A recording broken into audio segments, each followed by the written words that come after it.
एक तरफ पीएम मोदी तो दूसरी तरफ सीएम योगी ने संभाला मोर्चा। बीजेपी प्रत्याशी साकेत मिश्रा के पक्ष में किया विशाल जनसभा को संबोधित। सपा व कांग्रेस को लिया आड़े हाथों।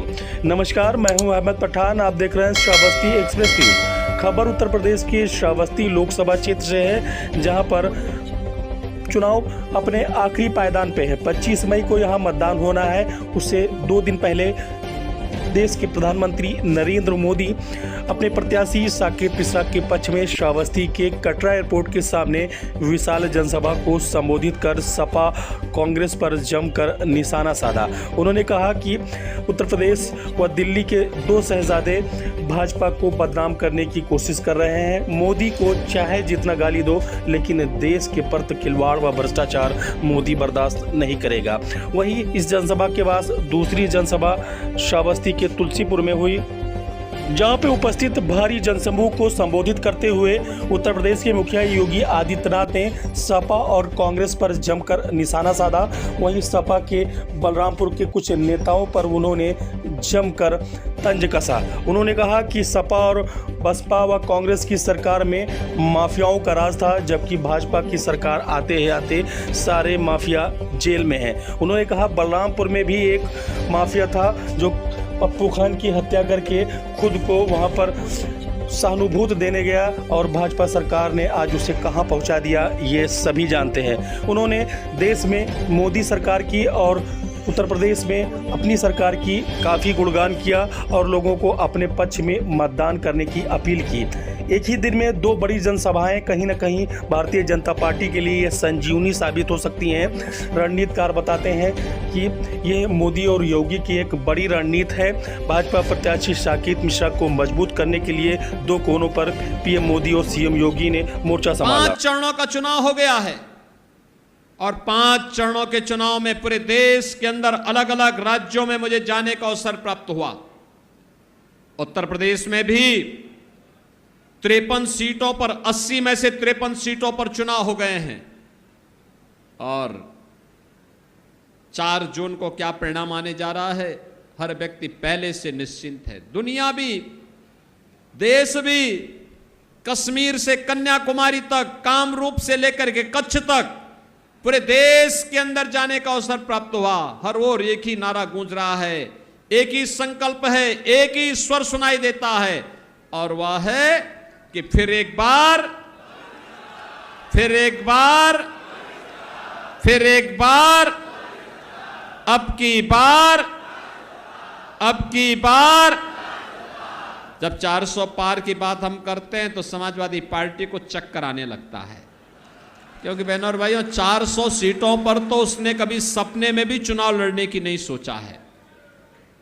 400 सीटों पर तो चुनाव ही नहीं लड़ी है, इसलिए बोलते हैं क्या 400 पार पा जाएंगे।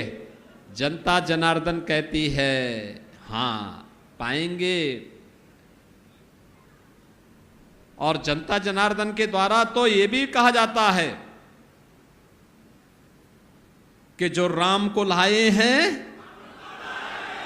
जो राम को लाए हैं, वो कहते हैं क्यों, तो जनता जनार्दन के द्वारा जवाब दिया जाता है कि राम भक्त ही राज करेगा दिल्ली के, राम भक्त ही राज करेगा। और इस समय सबसे बड़े राम भक्त हैं नरेंद्र मोदी। इस संकल्प की पूर्ति करके हम आए हैं। अयोध्या में रामलला का मंदिर बना करके आए हैं। प्रभु राम की भी कृपा होगी, पूर्वजों का भी आशीर्वाद प्राप्त होगा। यह है नया भारत। एक तरफ विरासत का सम्मान और दूसरी तरफ विकास। हाईवे बन रहे हैं, रेलवे के काम हो रहे हैं, मेडिकल कॉलेज बन रहे हैं, एम्स स्थापित हो रहे हैं, आईआईटी और आईएम बन रहे हैं, एनआईटी और ट्रिपल आईटी बन रहे हैं, वर्ल्ड क्लास यूनिवर्सिटी का निर्माण हो रहा है। और यही नहीं, गरीबों के कल्याण के लिए कितना कार्य हुआ है, यह आपसे किसी से छुपा हुआ है। इस समाजवादी पार्टी के समय में ये सभी गरीबों का अन्न खा जाते थे, राशन माफिया हावी थे।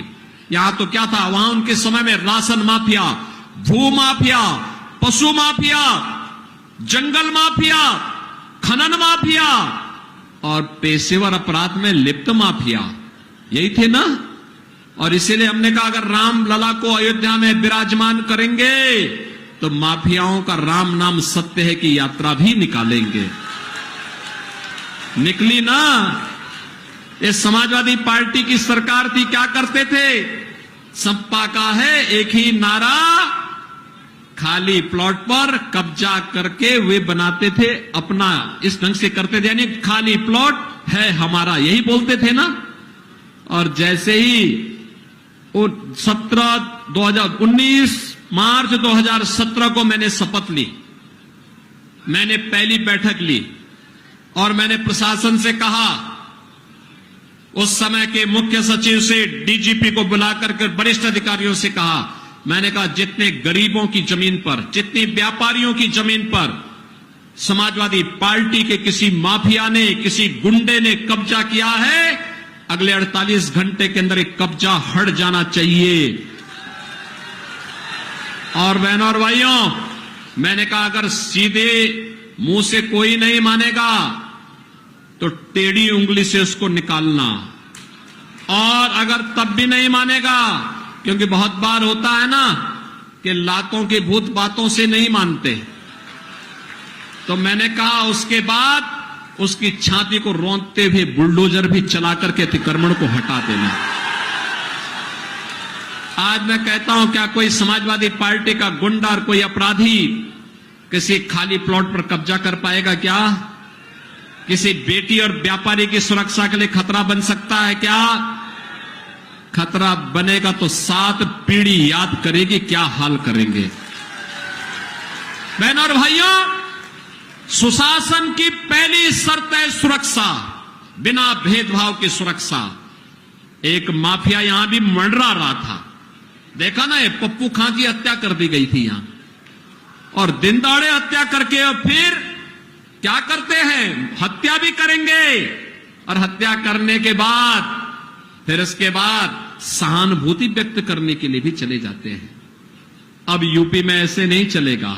यूपी में जो भी इस प्रकार की शरारत करेगा, उल्टा लटका करके मिर्च का झोंका लगा करके 7 पीढ़ियां याद करवा देंगे।